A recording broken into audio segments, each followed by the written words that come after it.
हम जैसा सोचते हैं वैसा ही हम बनते चले जाते हैं और वैसा ही हमें मिलता भी है। किंतु हमें से अधिकांश लोग केवल यही सोचते हैं कि हमें ये चाहिए वो चाहिए, लेकिन उसके लिए वो अपने आप को भीतर से परिवर्तित करने के लिए तैयार नहीं रहते। इसी कारणवश उन्हें वो नहीं मिल पाता जो वो चाहते हैं, बल्कि वह मिलता है जो वो नहीं चाहते, और इसीलिए वो हमेशा दुखी रहते हैं और हमेशा उनकी सोच केवल एक ही चीज पर टिकी रहती है कि आखिर मेरे साथ ही ऐसा क्यों होता है, जो मैं नहीं चाहता वही मुझे क्यों मिलता है। और यही वजह है कि कुछ लोग अपने जीवन में बहुत आगे बढ़ जाते हैं और कुछ लोग वहीं के वहीं रह जाते हैं, क्योंकि जो लोग अपनी सोच को आगे बढ़ा पाते हैं वही लोग आगे बढ़ते हैं, और जो लोग अपने जीवन में मस्त रहते हैं, जिन्हें अपने जीवन से कोई और उम्मीद नहीं होती, वे लोग अपने जीवन में कभी आगे नहीं बढ़ पाते, क्योंकि वो लोग अंदर से आलसी होते हैं। और ऐसे लोग कितना भी धन के बारे में सोच लें, लेकिन उन्हें तो भीतर से आलस की सोच ने घेर रखा है, इसलिए उन्हें केवल आलस ही प्राप्त होगा, ना कि धन। इसलिए यदि आप भी अपने जीवन में कुछ बड़ा हासिल करना चाहते हैं, कुछ पाना चाहते हैं दोस्तों, अक्सर हमारे साथ हमारे मन में एक सवाल जरूर उठता है, हम जो चाहते हैं, हम जो सोचते हैं वो हमें क्यों नहीं मिलता, और जो हम नहीं चाहते, जिसके बारे में हम सोचना तक पसंद नहीं करते, वही हमारे साथ क्यों होता है, वही हमें क्यों मिलता है। क्या आपके मन में यह प्रश्न नहीं उठता? इसका बड़ा ही सीधा और सरल जवाब है।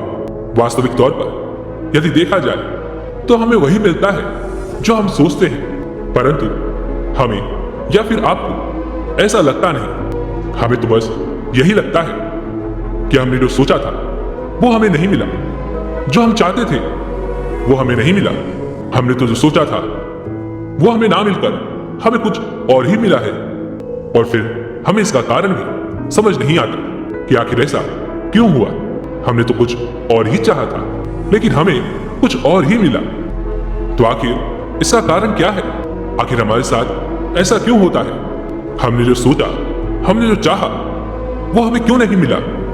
इसे और अच्छे से समझाने के लिए आज की जो कहानी मैं आपके लिए लेकर आया हूं, इस कहानी के माध्यम से आप ये समझ पाएंगे कि आखिर हमारे साथ ऐसा क्यों होता है और हमें बार बार उन्हीं चीजों का सामना क्यों करना पड़ता है जो हम नहीं चाहते, जिनके बारे में हम सोचना तक पसंद नहीं करते।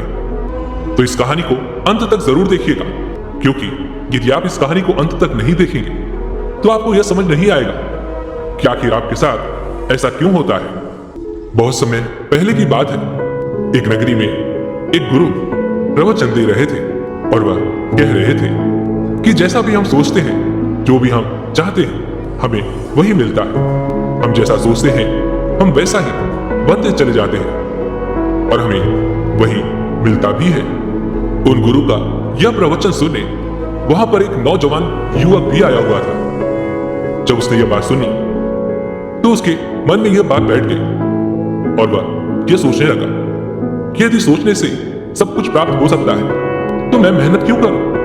अब वह युवक आकर्षण के नियम पर काम करने लगा, और जैसा कि कहा जाता है कि जैसा आप सोचेंगे, जिस बारे में आप सोचेंगे, वैसा ही आप बनते चले जाएंगे और वही आपको मिलेगा। अब से वह युवक दिन रात केवल एक ही चीज के बारे में सोचा करता था कि उसे मार्ग में अपार धन प्राप्त हो जाए। वह उस धन से अपने लिए एक बड़ा सा महल बनवाएगा, एक सुंदर युवती से शादी करेगा, पूरे नगर में उसकी मान प्रतिष्ठा फैल जाएगी, लोग उसकी इज्जत करेंगे, उसका सम्मान करेंगे और घर वाले भी उसकी हर एक बात मानेंगे। वह हमेशा केवल इसी चीज को लेकर सोचा करता और इन्हीं ख्यालों में खोया रहता। वह हर रोज सुबह से लेकर शाम तक केवल यही सब सोचा करता। ऐसे करते करते एक सप्ताह बीत गया, सप्ताह के बाद महीना, महीने के बाद कुछ और महीने, और ऐसे ही पूरे एक वर्ष बीत गए। लेकिन अब तक उसे कोई भी धन प्राप्त नहीं हुआ था, कोई भी खोया हुआ धन उसे नहीं मिला था। वो जब भी जहां कहीं भी जाता, रास्ते पर अपनी नजर टिकाए रहता कि कहीं यहां पर तो वो गड़ा हुआ धन नहीं है, कि कहीं वहां पर तो वो धन नहीं रखा हुआ। वो हमेशा सड़कों पर बहुत ध्यानपूर्वक चलता ताकि कहीं धन से उसकी नजर ना छूट जाए। लेकिन आज तक उसे 1 रुपया भी कहीं पर प्राप्त नहीं हुआ था और अब वो बहुत परेशान रहने लगा, चिंतित रहने लगा। उसे समझ नहीं आ रहा था कि आखिर क्यों मुझे कोई खोया हुआ धन क्यों नहीं मिल रहा। मैं तो दिन भर उसी के बारे में सोचता रहता हूँ, मैं तो दिन भर उसी के ख्यालों में खोया रहता हूँ। ऐसे ही करीबन 3 वर्ष बीत गए और अब तो उसके घर वाले भी उसे ताना मारते, उसे तरह तरह के अपशब्द कहते, उसे भला बुरा कहते। एक दिन उसकी माता ने उससे कहा, आखिर तू कुछ करता क्यों नहीं? जब देखो तब घर पर यूं ही बैठा रहता है। जरा पड़ोस के उन शामू के बेटे को देख, वो हर रोज सुबह उठकर काम पे जाता है और अपने माता पिता के लिए वो हर महीने अच्छा धन कमा कर लाता है।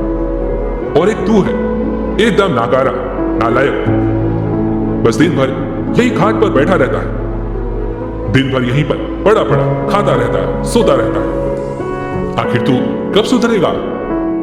घोड़े जैसा लंबा चौड़ा हो गया है, लेकिन तनिक भी अकल नहीं आई। और दूसरी तरफ वो युवक चुपचाप अपने माता पिता के इन तानों को सुनता रहता।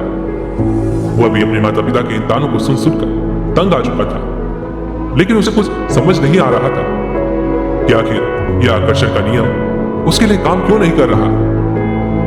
वो इसके बारे में सोच रहा था, विचार कर रहा था और इसी को लेकर वो बहुत चिंतित भी था। तभी एक दिन उसने सुना कि फिर से वही गुरु उस गांव में फिर से आ रहे हैं। जैसे ही उसने यह बात सुनी, वह खुद को रोक नहीं पाया। वह तुरंत दौड़ा दौड़ा उन गुरु के पास पहुंचा और उन्हें जाकर प्रणाम किया और उनसे कहने लगा, हे गुरुवर, जैसा हम सोचते हैं वैसा ही हम बनते हैं और वही हमें मिलता भी है, ये आप ही ने कहा था।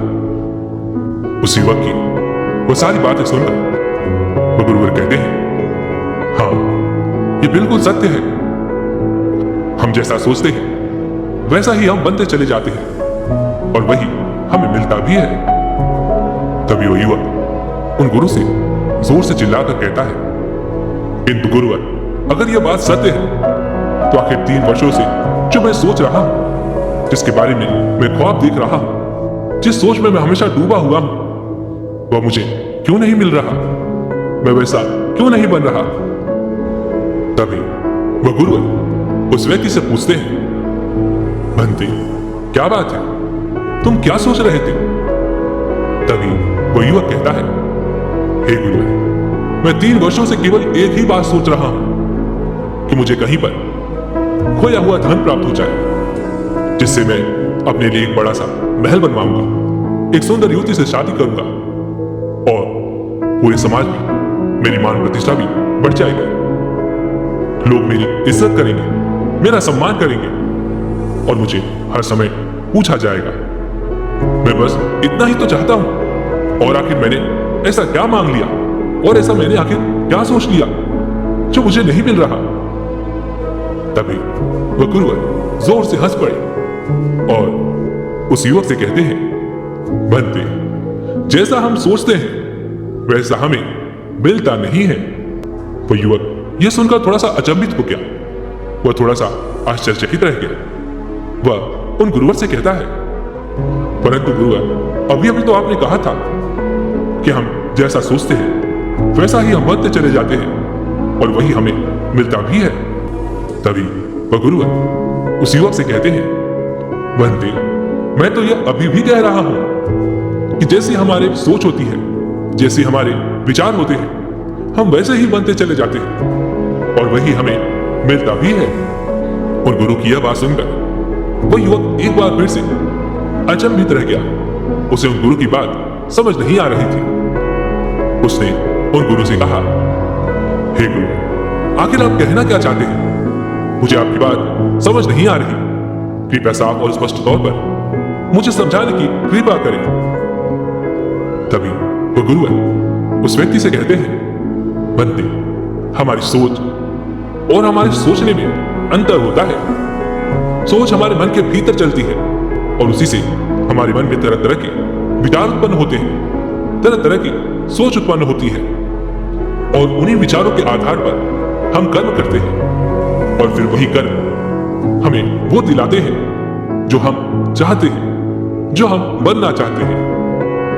किंतु यदि हम सोचने की बात करें तो यह हमारे मन के ऊपरी हिस्से पर होता है, अर्थात हम केवल सोचते हैं, यह हमारे मन के ऊपर ही रहता है।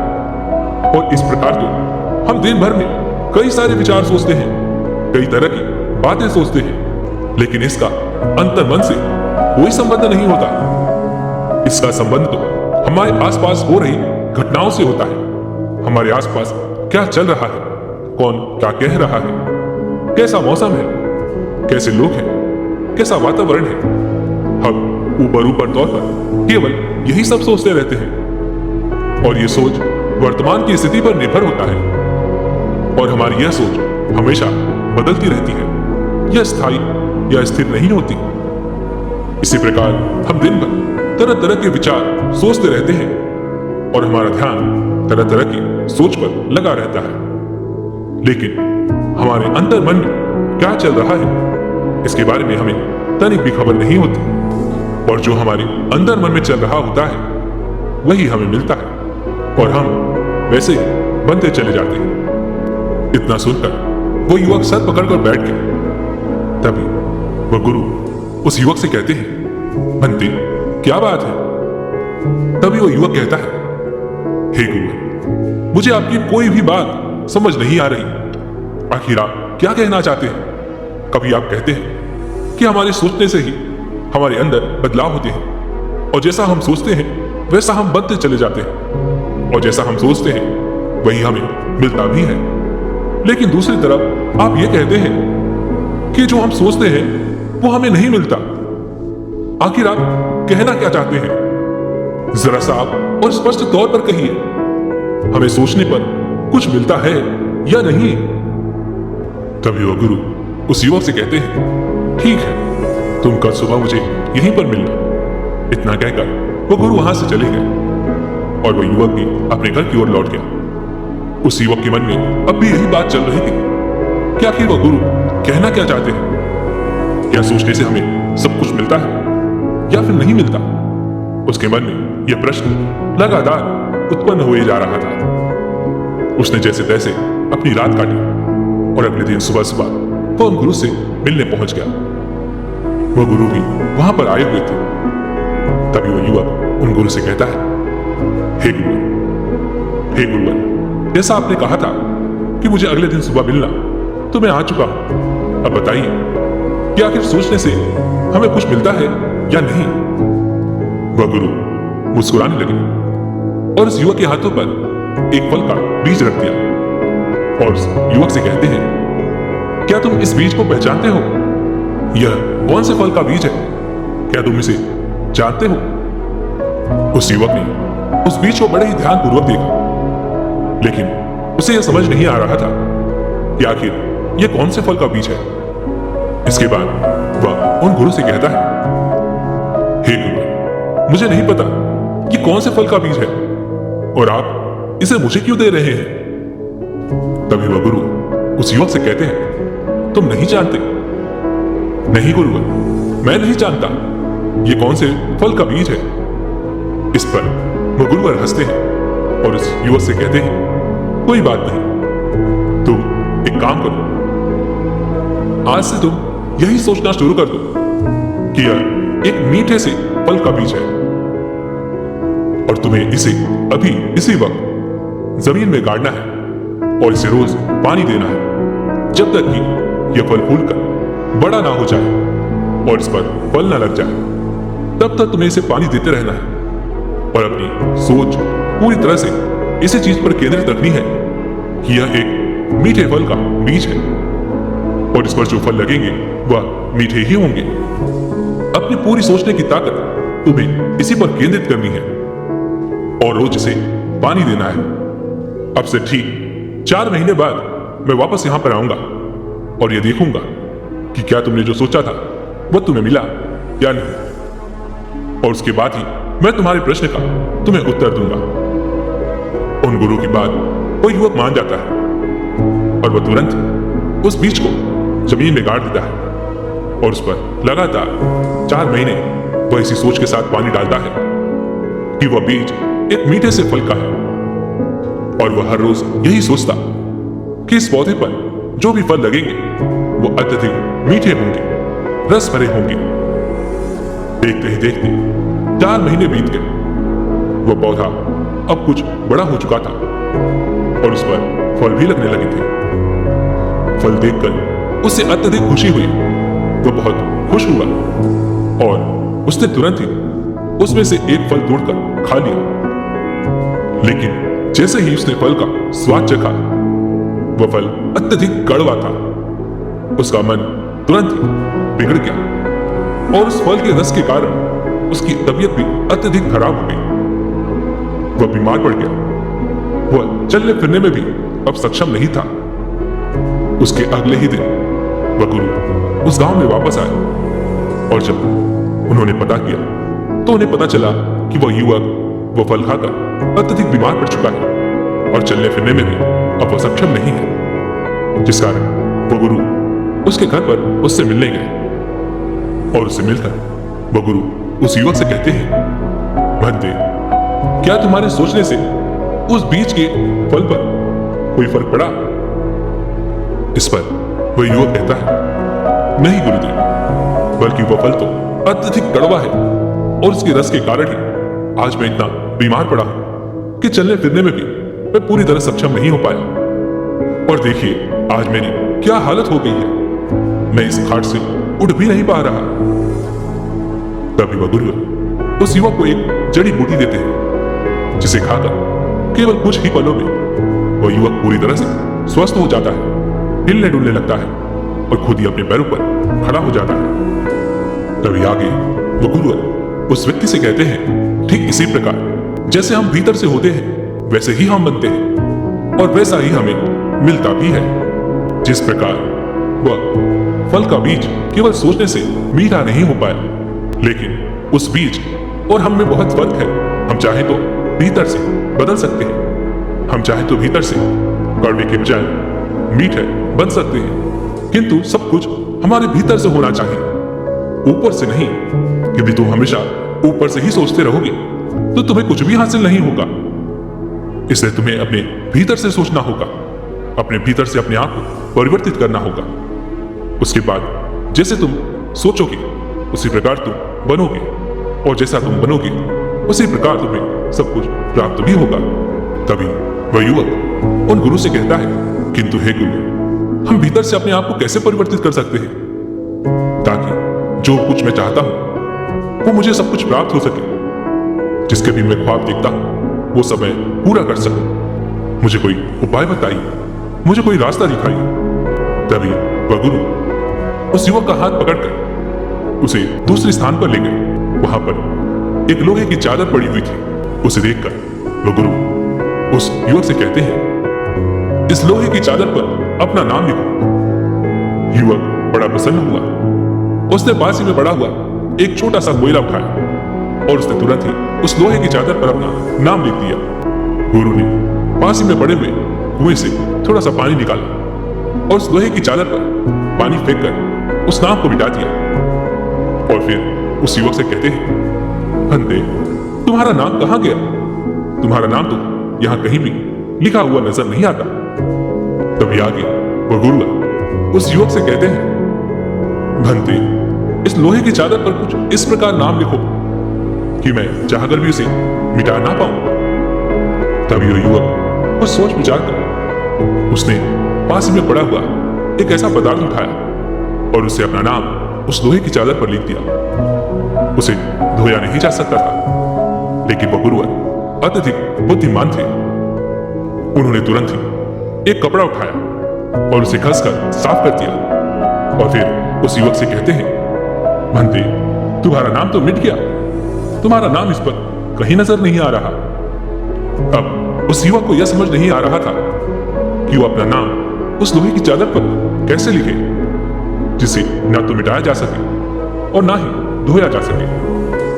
तभी उस युवक को एक युक्ति सूझी।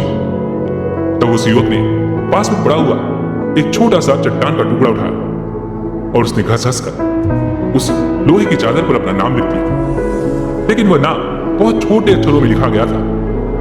तभी वह गुरुवर उस व्यक्ति से कहते हैं कि चलो देखते हैं यह नाम कितनी दूर से दिखाई पड़ता है। लेकिन जैसे ही उन्होंने 2 कदम आगे बढ़ाया, उसके बाद वो नाम दिखाई पड़ना बंद हो गया। तभी वह गुरुवर कहते हैं इस नाम को इतना बड़ा लिखो कि वह दूर से भी नजर आए। यह सुनते ही वह युवक कांप गया। वह यह सोचने लगा कि भला इतना बड़ा नाम मैं कैसे लिख पाऊंगा। इसमें तो बहुत मेहनत लगेगी, इसमें बहुत समय भी लगेगा, और पता नहीं मैं इस काम को पूरा कर भी पाऊंगा या नहीं। और इस काम के दौरान हो सकता है कि मुझे कहीं चोट भी लग जाए। तभी वह गुरु उस युवक से कहते हैं यदि तुम इस कार्य को पूरा कर सके तब मैं यह समझ जाऊंगा कि तुम अपने अंदर से, अपने भीतर से अपने आप को बदलने के लिए पूरी तरह से तैयार हो, और जो कुछ भी तुम चाहते हो वह तुम अवश्य पा सकोगे। तभी आगे वह गुरुवर उस युवक से कहते हैं चलो काम शुरू करो, और ठीक 15 दिनों बाद मैं वापस लौटूंगा और मैं देखूंगा क्या तुमने अपने काम को सही ढंग से पूरा किया है या नहीं। इतना कहकर वह गुरुवर वहां से चले गए, और वह युवक इस सोच में पड़ गया कि आखिर मैं इस कार्य को कैसे पूरा करूं। तभी उसने पास ही में एक छीनी और हथौड़ी देखी। उसने उसे तुरंत उठा लिया और उसने उस लोहे की चादर पर अपना नाम लिखना शुरू किया।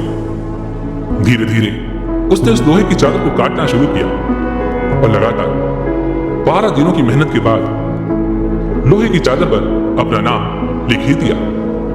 लेकिन इस दौरान उसे कई दफा चोटिल भी होना पड़ा। कई बार उसके मन में यह तक ख्याल आया था कि मैं क्या यह व्यर्थ का काम कर रहा हूं। यदि यही कार्य मैंने किसी और के लिए किया होता तो इसके बदले मुझे धन भी मिला होता और मेरे माता पिता भी खुश होते। मैं व्यर्थ में ही यहां पर मेहनत कर रहा हूं जिसका मुझे कोई लाभ नहीं। लेकिन जैसा कि उसे उस गुरुवर ने कहा था, वो अपने काम में लगा रहा, और 13 दिनों की कठिन परिश्रम और मेहनत के बाद उसने उस लोहे की चादर पर बड़ा सा अपना नाम लिख ही दिया, जो बहुत दूर से भी नजर आ सकता था। 15 दिनों बाद जब वह गुरु वापस लौटे तो उन्होंने देखा कि उस युवक ने अपना कार्य बखूबी पूरा किया था। और वह गुरुवर उस युवक से कहने लगे आखिरकार तुमने अपने कठिन परिश्रम और मेहनत के साथ इस लोहे की चादर को अपना एक नाम दे दिया है। ठीक इसी प्रकार तुम्हें अपने भीतर भी इतनी ही मेहनत और इतना ही परिश्रम करना पड़ेगा, तब जाकर तुम अपनी सोच को बदल पाओगे। लेकिन याद रखना, यह केवल सोचने मात्र से नहीं होने वाला। इसके लिए तुम्हें कठोर परिश्रम और मेहनत करनी ही पड़ेगी। और जब हम ऐसी प्रक्रिया करते हैं तो इस प्रक्रिया के दौरान हमें कई बार चोटिल भी होना पड़ता है। कई बार हम बड़ी बड़ी मुसीबतों में भी फंस जाते हैं और हमें लगता है कि हम यह व्यर्थ का काम क्यों कर रहे हैं। हम जैसे थे वैसे भी तो अच्छे थे, हमारा जीवन सुखी सुखी चल रहा था, फिर हम बेकार के इन फालतू के चक्करों में क्यों फंस गए। पहले जो था वो भी क्या कम था, जो कुछ भी था सब बेहतर था, सर्वश्रेष्ठ था। लेकिन यही वो बातें हैं जो तुम्हें वापस अपने पुराने जीवन में खींचने का प्रयास करती हैं। और जब तुम इन बातों पर विजय प्राप्त कर लेते हो, जब तुम इन बातों को हराकर आगे की ओर बढ़ते हो, तब तुम अपने अंदर परिवर्तन ला पाते हो। और जिस प्रकार हम अपने भीतर परिवर्तन लाते हैं, ठीक उसी प्रकार हम बनते चले जाते हैं। और हम जो कुछ भी चाहते हैं, जैसा भी हम चाहते हैं, वो सब हमें मिलता जाता है। अन्यथा जैसा जीवन तुम आज जी रहे हो, जो तुम्हारे भीतर सोच चल रही है, तुम वैसे ही हो और उसी प्रकार तुम उसी लायक हो। इसलिए तुम्हें वही सब मिल रहा है जो तुम नहीं चाहते। मेरी बात याद रखना, हम जिस लायक होते हैं वही हमें मिलता है। इसलिए यदि तुम्हें कुछ पाना है, यदि तुम अपने जीवन में कुछ करना चाहते हो, तो तुम्हें पहले अपने भीतर वो परिवर्तन लाने होंगे। तुम्हें अपने आप उस लायक बनाना होगा, तभी तुम्हें वह सब मिल पाएगा। उन गुरु की ये सारी बातें उस युवक को अच्छी तरह समझ में आ चुकी थी। उस युवक ने उन गुरु को प्रणाम किया और अपने घर की ओर लौट गया। अब से वह कि वह सोचा नहीं करता था, बल्कि वह मेहनत और परिश्रम करने लगा था। मान, प्रतिष्ठा, धन कमाने के लिए जो कुछ भी उसे करना चाहिए था, वो उन कार्यों में जुट गया। धीरे धीरे उसकी मेहनत रंग लाने लगी। पर ऐसा नहीं था कि उसने यह एक बार में पूरा कर लिया, बल्कि उसे कई बार इसके लिए प्रयत्न करने पड़े। कई बार उसके मन ने उसे उस रास्ते से हटाने का प्रयास तक किया, लेकिन उसने उन गुरु की बात को याद रखा था, इसलिए उसने उन बातों पर विजय प्राप्त की। देखते ही देखते वह उस नगर का सबसे अमीर और धनवान व्यक्ति बन चुका था। उसके पास वह सब कुछ था जो वह सोच रहा था। एक बड़ा सा घर, एक सुंदर युवती से शादी, पूरे नगर में मान, प्रतिष्ठा, सम्मान और आदर हर कोई उसका अब किया करता था। उसने समाज में अपनी एक खास जगह भी बना ली थी और अब उसे यह बात अच्छी तरह से समझ में आ चुकी थी कि हम कुछ कर दिखाना चाहते हैं तो अपने भीतर से अपने आप को परिवर्तित कीजिए। जब आपकी भीतर की सोच बदलेगी तभी आप बदलना शुरू होंगे और जैसे जैसे आप बदलते जाएंगे वैसा वैसा आपको मिलता भी चला जाएगा। जिस प्रकार आप योग्य होते जाएंगे उसी प्रकार आपका जीवन बदलता जाएगा।